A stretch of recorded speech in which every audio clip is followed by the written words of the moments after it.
I lay in the sterile hospital bed watching my parents fuss over my cousin Lily Chen as she dramatically dabbed at fake tears with a designer handkerchief. And I realized with crystal clarity that even in my final moments, my own family would choose her over me. Their biological daughter, who had sacrificed everything for their approval, only to die alone while they comforted the very person who had orchestrated my downfall through years of manipulation and calculated cruelty that I had been too naive and trusting to recognize, until it was far too late to save myself, or my inheritance, or my chance at happiness with the man I loved. Li Chen was always so selfish, my mother whispered to my father while stroking Lily's perfectly styled hair, her voice carrying that familiar tone of disappointment that had followed me throughout my 27 years of trying desperately to earn her love. Poor Lily has been through so much trauma losing her parents so young, and Lee could never understand why we needed to give her extra support and attention, always complaining about giving up her room when Lily's health was so fragile. My father nodded solemnly while checking his expensive watch, probably calculating how quickly they could arrange my funeral without disrupting Lily's engagement party to Marcus Way, my former fiancé and childhood friend who had believed every lie that fell from my cousin's perfectly glossed lips about my supposed mental instability and financial irresponsibility, choosing to see her as the wounded victim who needed rescuing, rather than the calculating predator who had systematically destroyed every relationship I cherished and every dream I harbored for my future. The doctor says Lee's condition is deteriorating rapidly, my father said, with the same tone he used to discuss disappointing quarterly reports for Chen Real Estate Empire, the family business that was supposed to be my inheritance but would now pass to Lily because she had convinced my grandparents that I was mentally unfit to handle such responsibility, using forged medical documents and staged breakdowns to paint me as an unstable liability rather than the dedicated heir who had earned a business degree and worked tirelessly to modernize our operations. Lily lifted her tear-stained face with that perfectly practiced expression of wounded innocence that had fooled everyone from teachers to doctors to judges, her voice trembling with just the right amount of grief and vulnerability as she spoke. I know Lee never liked me much, especially after I had to ask for her room because of my heart condition, but I always hoped we could be real sisters someday. I just wish she could see how much I truly care about this family's well-being. The poison coursing through my veins made it impossible to speak, to scream the truth about how Lily had been slowly killing me for months, with carefully measured doses mixed into my food and medicine, how she had stolen my trust fund by convincing my parents I was gambling away the family fortune when she was actually embezzling money to fund her own lavish lifestyle, how she had seduced Marcus by playing the helpless waif who needed protection from her mentally unstable cousin who was supposedly stalking and threatening her safety.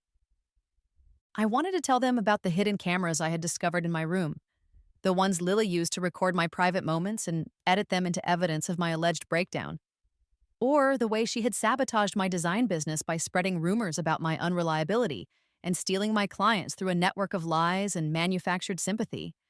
But my vocal cords had been paralyzed by whatever cocktail of drugs she had been feeding me under the guise of helping me manage my stress and anxiety. Marcus called earlier, my mother said softly, still stroking Lily's hair like she was comforting a grieving child rather than celebrating with her accomplice.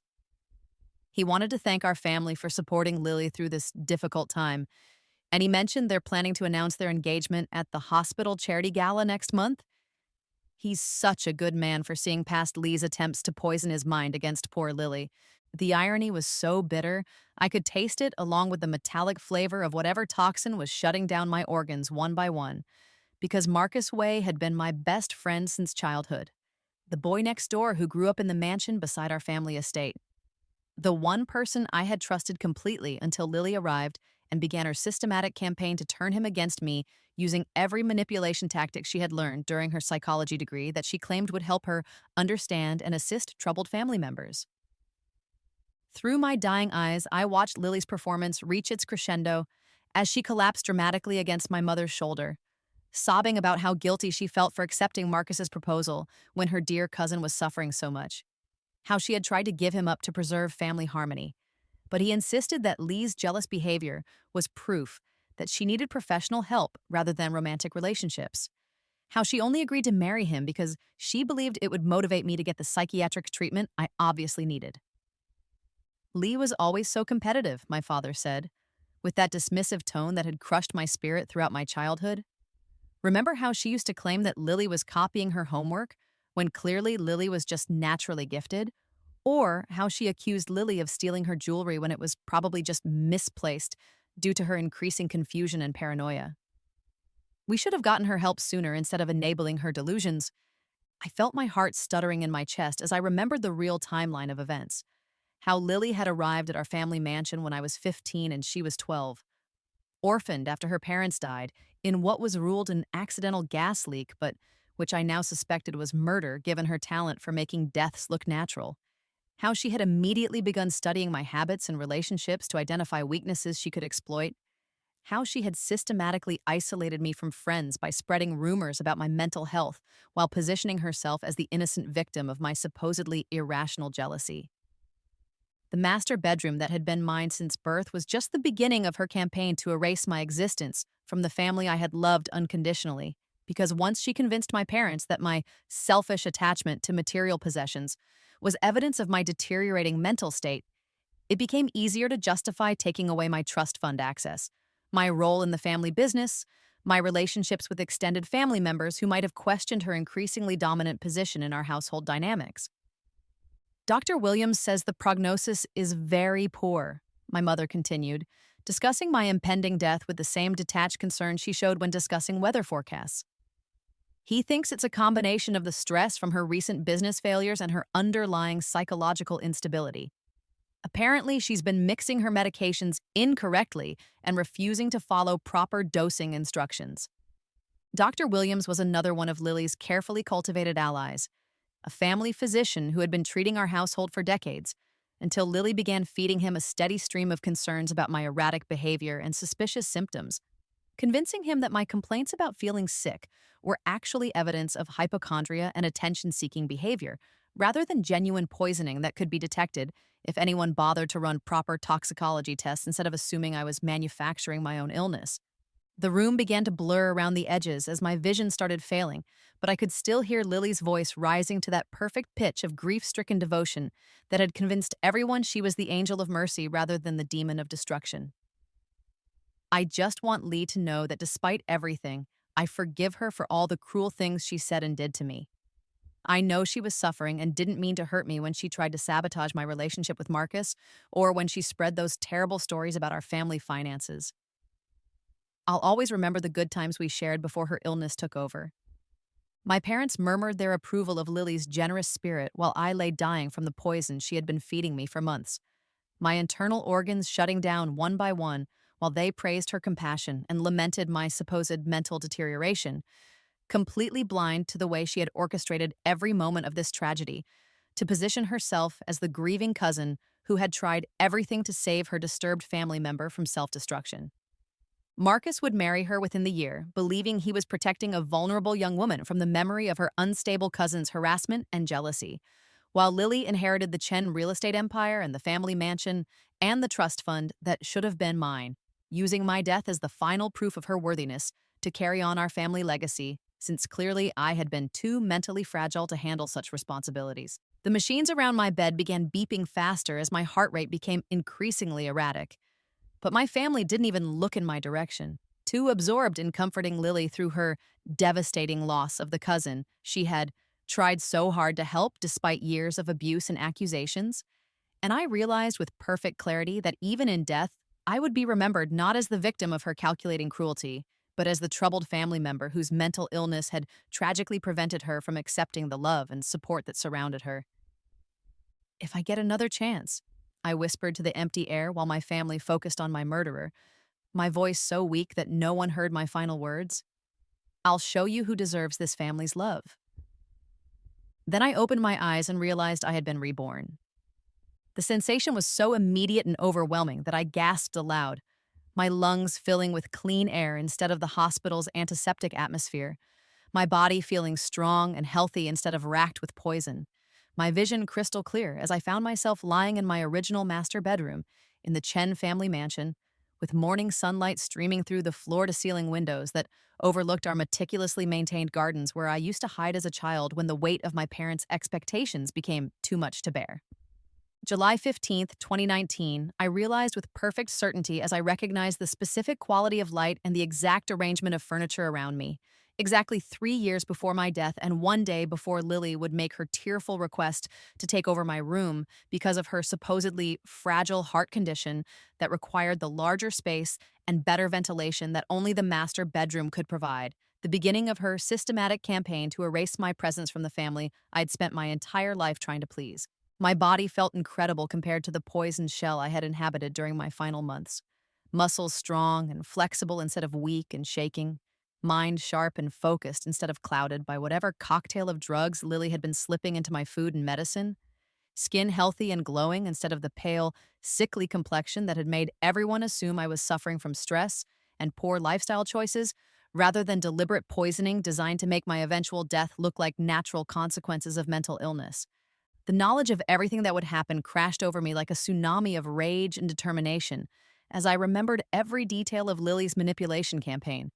Every lie she would tell, and every tear she would shed, and every perfectly timed breakdown she would stage to convince my family that I was the problem while she was the solution. Every document she would forge, and every relationship she would destroy, and every dollar she would steal while positioning herself as the innocent victim of my supposed jealousy and instability. But this time would be different because this time I knew exactly what she was planning and when she would make each move. This time, I could document her manipulation and build evidence of her crimes instead of stumbling blindly into her traps. This time, I could protect myself and save my family business and expose her true nature before she managed to poison me into an early grave while stealing everything I had worked to build and preserve. I heard voices downstairs in the breakfast room where my parents conducted their morning routine of coffee and financial reports, their familiar tones carrying up through the mansion's central staircase, and I knew with perfect accuracy that they were already discussing Lily's upcoming request to switch bedrooms, already planning how to approach me with the news that my cousin's medical needs would require sacrificing my personal space for the greater good of family harmony. Lee has always been so territorial about her room. My mother's voice drifted upward, using that disapproving tone that had shaped my childhood understanding that wanting things for myself was inherently selfish, but surely she'll understand that Lily's heart condition requires better air circulation and more space for medical equipment. It's really the least she can do after everything Lily has been through. My father's response carried his typical businessman's approach to family problems, treating emotional manipulation like contract negotiations, where the outcome was predetermined, and resistance was simply a matter of finding the right pressure points. We'll present it as a temporary arrangement while Lily recovers, but honestly, I think it might be good for Lee to learn some selflessness. She's been too comfortable assuming everything revolves around her needs and preferences. The casual cruelty of their words hit me differently now that I knew how this story would end, because I could hear the future echoes of my mother comforting Lily at my deathbed while lamenting my selfishness, could feel the weight of my father's disappointment as he discussed my funeral arrangements like a business expense, could see the exact moment when they would choose to believe Lily's lies over my desperate attempts to prove the truth about her systematic destruction of everything I loved. Instead of rushing downstairs to defend myself or argue about the room arrangement like I had done in my previous life, I forced myself to remain calm and strategic, using the knowledge of their weaknesses against them just as Lily had done to me, because this time I understood that fighting directly would only confirm their belief that I was unreasonable and selfish, while Lily was mature and accommodating. This time I would let them give her my room, would appear graciously accepting of their decision while secretly documenting every moment of their favoritism, would build my own power base and financial independence while they congratulated themselves on teaching me valuable lessons about family sacrifice, would prepare my revenge so thoroughly that when the moment came for revelation, they would have no choice but to face the truth about which daughter had truly deserved their love and protection. The bedroom door opened softly and Lily appeared with her perfectly practiced expression of gentle concern, her voice carrying that carefully modulated tone of shy hesitation that had fooled everyone into thinking she was naturally sweet and innocent rather than calculating and manipulative. "Lee, are you feeling all right? You've been sleeping so late recently, and Uncle and Aunt are worried about your health." I know you've been under a lot of stress with your design business. Looking at her now with the knowledge of everything she would do, I could see the predatory intelligence behind her wide, innocent eyes, could recognize the way she positioned herself in doorways to appear smaller and more vulnerable while actually controlling the conversation, could hear the subtle implications in her words that painted me as unstable and unreliable, while positioning herself as the caring family member who noticed and worried about my well-being. "I'm perfectly fine, Lily," I replied with a warm smile that felt like swallowing glass, because every instinct screamed at me to expose her immediately, to tell my parents about the poisoning and the manipulation and the systematic theft of my inheritance. But I knew that without evidence, they would simply see it as proof of my paranoid delusions, while she played the wounded victim of my accusations. "That's wonderful to hear," she said with that relieved sigh that suggested she had been genuinely concerned rather than fishing for information about my vulnerability. "I was actually hoping to talk to you about something. Well, it's a bit embarrassing, but the doctor says my heart condition is getting worse, and I might need a larger room with better ventilation. I know your bedroom is much nicer than mine, but I was wondering if perhaps we could switch, just temporarily while I recover." The moment had arrived exactly as I remembered it. Lily's perfectly timed request delivered with just the right amount of reluctance and embarrassment to make it seem like she was asking for a favor rather than demanding my surrender. Her medical excuse designed to make any refusal appear heartlessly selfish, while her temporary qualifier provided an illusion of reasonableness that would make my parents pressure me to agree. In my previous life, I had argued and pleaded and tried to negotiate, pointing out that I had lived in this room since childhood and that her condition had never required special accommodations before, but my resistance had only confirmed their belief that I was selfish and unwilling to make sacrifices for family members who needed help, while her gracious acceptance of my eventual reluctant agreement had proven her maturity and consideration. "Of course, Lily," I said immediately, watching her eyes widen with surprise at my instant agreement. "Family comes first. And if the doctor thinks a larger room will help your recovery, then we should definitely make that happen. I'll start moving my things this afternoon so you can settle in as soon as possible." The shock on her face was almost worth the rage boiling in my chest, because she had clearly prepared for resistance and emotional manipulation, had probably planned to stage a feigning spell or anxiety attack if I refused, had definitely expected to spend days wearing me down with guilt and family pressure, until I finally capitulated with obvious resentment that would make her sacrifice look even more noble by comparison.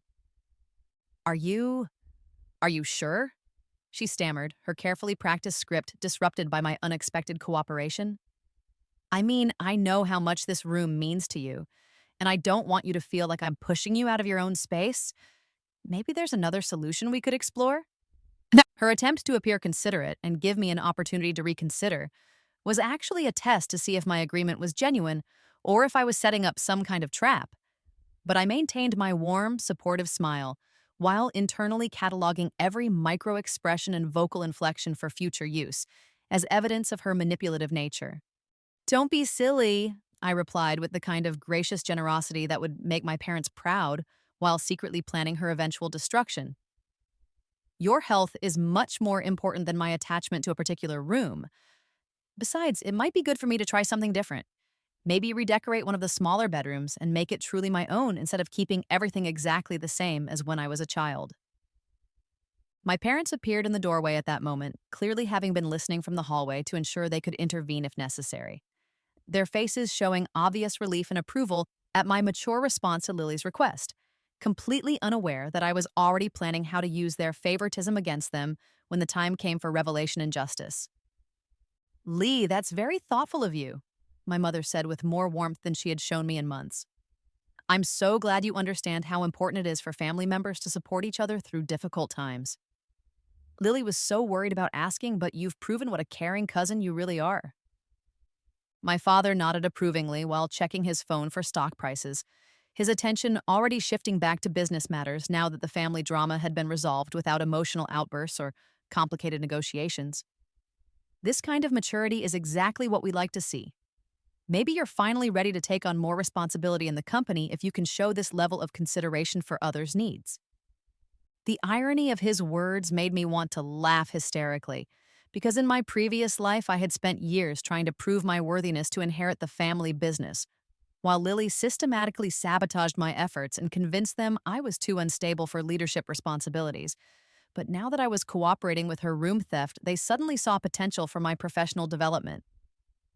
"I'd love to discuss taking on more responsibilities," I said with enthusiastic sincerity, because this time I would document every conversation and decision to prove that my family's faith in my abilities disappeared whenever Lily wanted something I possessed.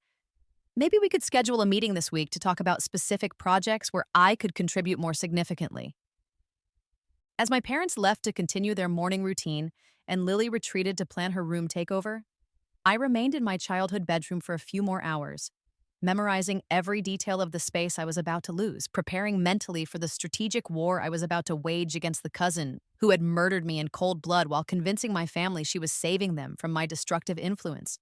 But this time, I had advantages she couldn't anticipate: perfect knowledge of her methods and timeline, access to my trust fund before she could restrict it, awareness of her poison sources and delivery methods, and most importantly, the cold fury of someone who had died alone and betrayed but returned with the power to rewrite the ending of this story. This time, when Lily tried to destroy my life, I would already be building my own empire while documenting her crimes, would already be forming alliances with family members she didn't know existed, would already be preparing the evidence that would expose her true nature to the world when the moment came for justice. And when that moment arrived, she would discover that sometimes the prey becomes the predator, and sometimes the victim becomes the one who chooses who gets to stay and who has to leave the family they tried to steal. By evening, I had moved my belongings to the smallest guest bedroom on the second floor, a room barely large enough for a bed and desk, but perfectly adequate for someone who planned to spend most of her time building a business empire and documenting family crimes rather than luxuriating in teenage bedroom nostalgia. While Lily supervised the relocation, with that perfectly practiced expression of grateful humility, mixed with just enough lingering concern to suggest she still felt guilty about displacing me. "I really can't thank you enough for being so understanding," she said while arranging her belongings in my former space, her voice carrying that tremulous note of emotion that had convinced everyone she was naturally sensitive and empathetic. "I know this must be difficult for you, and I want you to know that as soon as my health improves, I'll move back to my original room so you can have your space again." The lie rolled off her tongue so smoothly that even I might have believed it if I hadn't lived through the future where she would maintain possession of the master bedroom until my death, gradually adding more medical equipment and personal belongings until the idea of moving her out became too complicated and disruptive for my parents to consider seriously, while I remained relegated to progressively smaller spaces as she convinced them that my territorial instincts were evidence of psychological instability. "Don't worry about it at all," I replied with genuine warmth that masked my burning hatred. "Take all the time you need to recover fully. Family properties should be used by whoever needs them most, and your health is definitely the priority right now." 3 weeks later, I watched from my tiny bedroom window as workmen installed a hospital bed and oxygen equipment in what used to be my room, Lily's temporary medical needs expanding daily as her supposed heart condition required increasingly sophisticated monitoring and life support systems that made the master bedroom look like a private medical facility rather than a teenager's personal space. My parents praised her brave determination to manage her declining health without complaining while continuing her college studies and volunteer work, completely missing the fact that her medical crisis coincided perfectly with my increased involvement in family business meetings where I had been asking intelligent questions about our financial management and investment strategies that might have revealed the irregularities in our accounting that I now knew were funding her elaborate lifestyle. But instead of arguing about the room expansion or demanding medical documentation of her heart condition like I had in my previous life, I used the time to secretly photograph every piece of equipment and every medical bill, building a file that would eventually prove her condition was fabricated while the real money trail led to offshore accounts and luxury purchases that had nothing to do with cardiac care. More importantly, I had been meeting regularly with Uncle David Chen, my grandfather's eldest son, who had been cut off from the family business 20 years earlier after questioning some financial decisions that I now realized had been early examples of the same kind of manipulation and theft that Lily was perpetrating on a much larger scale. Uncle David owned a successful independent real estate development company and had been quietly investigating our family's finances for years. Suspecting that someone was embezzling money and manipulating inheritance documents, but lacking access to internal records that could prove his theories, until I contacted him with detailed knowledge of transactions and accounts that confirmed his worst fears about corruption within the Chen family empire. Your cousin is more dangerous than you realize, he told me during one of our clandestine meetings at his downtown office, his voice carrying the weight of someone who had watched family loyalty destroy everything he had worked to build. The financial patterns you've described match techniques used by sophisticated con artists who specialize in long-term infiltration of wealthy families. She's not just stealing money, she's systematically destroying your parents' ability to recognize reality. The evidence he showed me was devastating. Bank transfers that coincided with Lily's shopping sprees, medical bills for equipment that was never delivered, pharmaceutical purchases that suggested someone was buying drugs for purposes other than heart medication, insurance claims for treatments that never occurred, and most damning of all, digital forensics that proved someone had been accessing my grandfather's computer to alter his will and medical records during his final illness. She killed him too, I realized with cold certainty, remembering how my grandfather's health had declined rapidly after Lily began helping with his medication management. How she had convinced my parents that his sudden paranoia about family members stealing from him was evidence of dementia rather than accurate recognition of her crimes. Uncle David nodded grimly while spreading out financial documents that painted a clear picture of systematic elder abuse and inheritance fraud spanning several years. The poison she's been giving you is sophisticated enough to mimic the symptoms of various medical conditions. But the real genius is in how she's been gaslighting your parents into believing they're making independent decisions when actually she's been manipulating every family crisis to consolidate her control over your inheritance. Armed with this evidence and Uncle David's business connections, I began building my own financial independence while documenting every moment of my family's continued favoritism toward my would-be murderer, opening investment accounts, and establishing business relationships that would allow me to survive whatever economic warfare Lily attempted when she realized I was no longer the naive victim she remembered from her previous timeline.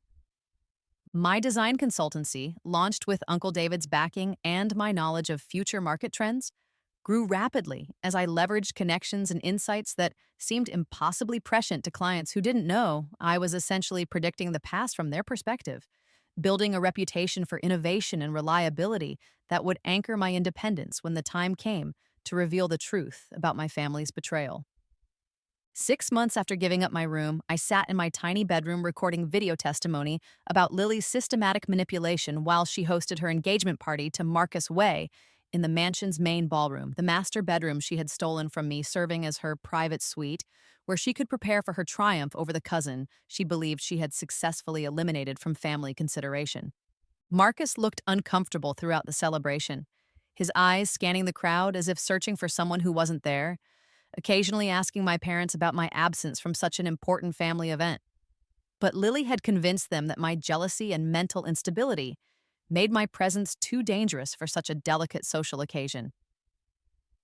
Lee has been struggling with some emotional issues lately, my mother explained to concerned relatives who remembered me as a bright, accomplished young woman. The doctors think she might be suffering from depression and anxiety, possibly triggered by stress from her business ventures. We thought it would be better for everyone if she rested quietly tonight instead of trying to manage a social gathering. The lies came so easily now that my parents had been conditioned to explain my absence and defend Lily's position. Their genuine concern for my supposed mental health, providing perfect cover for the systematic exclusion that would eventually justify cutting me out of the inheritance entirely when Lily's manipulation campaign reached its final phase. But while they celebrated her engagement to my former fiancé in the room she had stolen from me, I was putting the finishing touches on a business plan that would make me financially independent of their approval and preparing evidence files that would destroy her credibility when the right moment arrived for public revelation of her crimes. The real estate investment that Uncle David and I had been planning was finally ready to execute. purchasing the mortgage debt on the Chen family mansion through a complex network of shell companies and investment vehicles that would give us legal ownership of the property while maintaining the appearance that the family still controlled their ancestral home. My parents had been borrowing against the mansion for years to fund increasingly risky business ventures, never realizing that Lily was encouraging their financial recklessness while secretly funneling money into her own accounts, creating a situation where the family home was leveraged to the point of insolvency while she prepared to inherit a business empire built on debt and borrowed time. The foreclosure process will take about 6 months once we trigger it, Uncle David explained while reviewing our final paperwork. But I want to make sure you're prepared for the emotional impact of evicting your own parents. Even after everything that they've done, this kind of action will permanently change your relationship with them. I thought about dying alone in that hospital bed while they comforted my murderer, remembered the casual cruelty in their voices as they discussed my funeral arrangements, felt again the crushing weight of 27 years spent trying to earn love from people who had already decided that someone else deserved their loyalty more than their own daughter. They made their choice when they gave my room to the person who was poisoning me, I replied with the cold certainty of someone who had learned that family relationships are only valuable when they're based on genuine love rather than convenient manipulation. Now they'll learn what it feels like to lose their home because they trusted the wrong person. The night before my grandfather's birthday party, exactly 2 years after giving up my room, and 18 months before my scheduled death in the original timeline, I put the final touches on my presentation while Lily prepared for what she believed would be her ultimate triumph: the public announcement of her inheritance of the Chen family business empire and her engagement to Marcus Wei, the culmination of years of systematic manipulation designed to position her as the worthy heir, while I was remembered as the troubled cousin who couldn't handle family responsibilities. She had spent months planning this evening as her moment of complete victory, inviting all of high society to witness her transformation from orphaned charity case to Chen family heiress, expecting to bask in congratulations and admiration while I remained hidden away like a shameful family secret too unstable for public appearances. But instead of hiding in my tiny bedroom like the broken victim she expected, I arrived at the party as the successful CEO of Li Chen Design Enterprises, accompanied by my mysterious business partner, who happened to be the uncle she thought had been permanently excluded from family consideration, wearing a custom gown that cost more than most people's cars and carrying evidence files that would destroy her carefully constructed reputation in front of everyone who mattered in our social circle. "Lee, you look absolutely stunning," Marcus said when he saw me enter the ballroom, his voice carrying surprise and something that might have been relief. "I wasn't sure you were planning to attend tonight. Your parents mentioned you'd been keeping a low profile recently." The way he looked at me reminded me of our childhood friendship before Lily's manipulation campaign convinced him I was mentally unstable and dangerous, and I realized with a shock of clarity that even in my previous life he had never stopped caring about me, had simply been deceived by her expert performance into believing he was protecting her from my supposed harassment and jealousy. "I wouldn't miss celebrating my grandfather's birthday," I replied with a warm smile that felt genuine for the first time in months. "And I wanted to share some exciting news about my business ventures. I think the family will be very interested to hear about my recent successes." Lily appeared at Marcus's side with that perfectly practiced expression of surprised delight, tinged with just enough concern to suggest she was worried about my mental state, her voice carrying that familiar note of gentle manipulation as she spoke. "Lee, what a wonderful surprise. I'm so glad you decided to join us tonight, especially since you've been dealing with so much stress lately. Are you sure you're feeling up to socializing with so many people?" Her attempt to publicly question my mental stability while appearing caring was exactly the kind of subtle sabotage that had destroyed my reputation in my previous life, but this time I was prepared for her tactics and had an audience sophisticated enough to recognize manipulation when they saw it presented clearly. "I'm feeling absolutely wonderful, thank you for asking," I replied with gracious warmth, while Uncle David positioned himself nearby with a video camera ready to document the evening's revelations. "In fact, I'm excited to share a special presentation about our family's history and future. I think everyone will find it very enlightening." The moment I mentioned a presentation, I could see panic flicker across Lily's face before she regained control and shifted into damage control mode. her voice taking on that tremulous quality that usually preceded one of her strategic emotional breakdowns. "Oh, Lee, I'm not sure tonight is the right time for business presentations. This is supposed to be a celebration of Grandpa's life and legacy, and I'd hate for family matters to overshadow the joy of the occasion."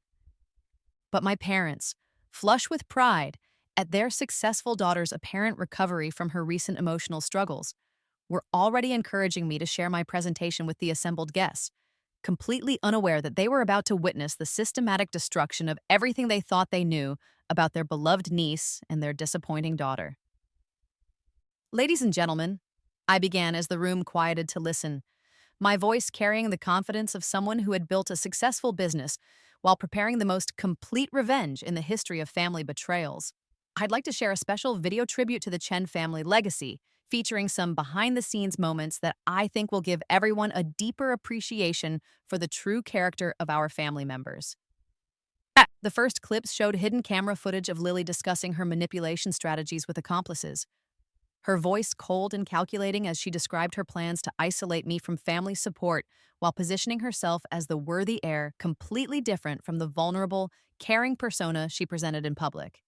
The room fell silent as the audience watched her laughing about my gullibility and planning my systematic destruction, her words leaving no doubt about her predatory nature and calculated cruelty toward the family members who had welcomed her with open arms when she needed help.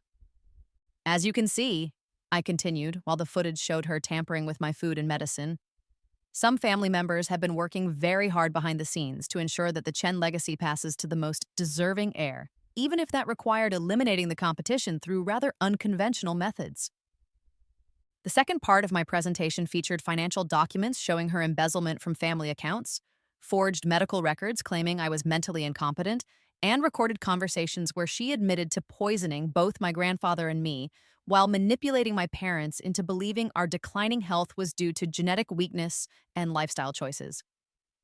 By the time I reached the evidence of her role in her own parents' deaths and her systematic theft of inheritance documents, the room was in complete uproar as society's elite realized they had been witnessing the confession of a multiple murderer who had been masquerading as a sweet, innocent victim for years. "The most interesting part," I said, as Lily collapsed in what appeared to be a genuine emotional breakdown rather than one of her strategic performances, "is that according to the original version of my grandfather's will, the inheritance was always supposed to go to the grandchild who showed the most genuine loyalty to family values. I think tonight's presentation makes it quite clear which of us deserves that recognition."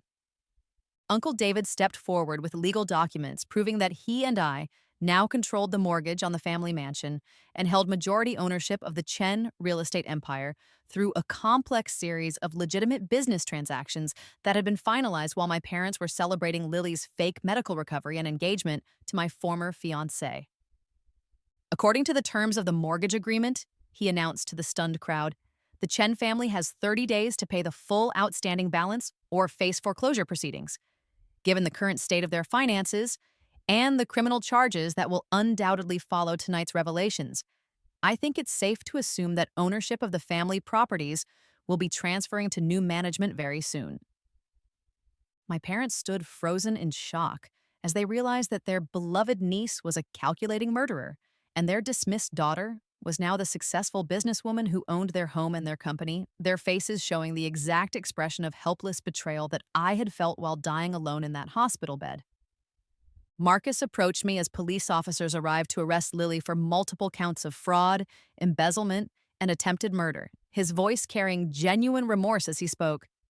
"Lee, I can't begin to apologize for how wrong I was about everything. I should have trusted you instead of letting her convince me you were the problem. Is there any chance we might be able to rebuild our friendship?" Looking at him now, I could see the boy I had loved since childhood, underneath the confusion and guilt, could recognize that his betrayal had been the result of expert manipulation rather than genuine lack of caring, could imagine a future where we might rediscover the connection that had been destroyed by Lily's systematic campaign to isolate me from everyone I trusted. "Friendship is earned through actions, not just apologies," I replied with gentle firmness, while watching Lily being led away in handcuffs, her mask finally slipping to reveal the cold calculation underneath her performance of victimhood. "But I'm willing to see if you're capable of learning from your mistakes and making better choices in the future." 6 months later, I stood in the master bedroom that had once been stolen from me, now serving as my private office in the headquarters of Lee Chen Design Enterprises, watching through the floor-to-ceiling windows as my parents loaded their belongings into a moving truck after being evicted from the family mansion they had mortgaged to fund their favorite niece's lavish lifestyle and criminal enterprises. The room had been completely renovated, transformed from Lily's fake medical facility into a sophisticated business space where I conducted meetings with international clients and planned the continued expansion of my design empire. Every detail chosen to reflect my personal taste rather than the preferences of people who had never truly valued my contributions to their lives. My parents had tried to contact me several times during the foreclosure process, their messages alternating between desperate apologies and accusations that I was being unreasonably vindictive toward family members who had made innocent mistakes while trying to help a troubled relative. But I had learned the difference between genuine remorse and manipulative attempts to avoid consequences for their choices. Uncle David knocked softly on my office door, his presence a reminder that real family relationships are built on mutual respect and genuine caring rather than obligation and manipulation. The last of their belongings have been removed from the property. Are you sure you don't want to speak with them before they leave permanently? I thought about the woman I had been in my previous life, desperate for their approval and willing to sacrifice everything for the chance to earn their love, dying alone while they comforted the person who had destroyed me, and I felt nothing but relief that I would never again have to beg for affection from people who had proven themselves incapable of recognizing true loyalty. They made their choice when they decided Lily deserved my room more than I did, I replied, while reviewing contracts for my latest international project. Now they can live with the consequences of trusting a murderer over their own daughter. Some bridges are burned beyond repair. A year later, Marcus and I were married in a small ceremony at his family estate. Our relationship rebuilt slowly through months of honest communication and mutual respect, rather than the desperate teenage romance that Lily had destroyed through manipulation and lies. Our love stronger for having been tested by betrayal and proven genuine through the choice to forgive and begin again. Our first child was born in the mansion's renovated nursery, a little girl who would grow up surrounded by people who valued her for herself rather than for what she could provide them, protected by parents who understood the difference between genuine family bonds and toxic relationships disguised as love. Lily was serving a 20-year sentence for multiple counts of fraud, elder abuse, and attempted murder. Her carefully constructed reputation destroyed so completely that even the criminals in prison avoided associating with someone who had poisoned her own family members for money. While my parents lived in a modest apartment and worked ordinary jobs to support themselves after losing everything to their poor judgment about character and loyalty. Sometimes I received letters from my mother, stilted attempts at reconciliation that never quite acknowledged the full extent of their betrayal or accepted responsibility for choosing to believe a manipulative stranger over their own daughter, and I saved them in a file without responding because some wounds are too deep for simple apologies to heal.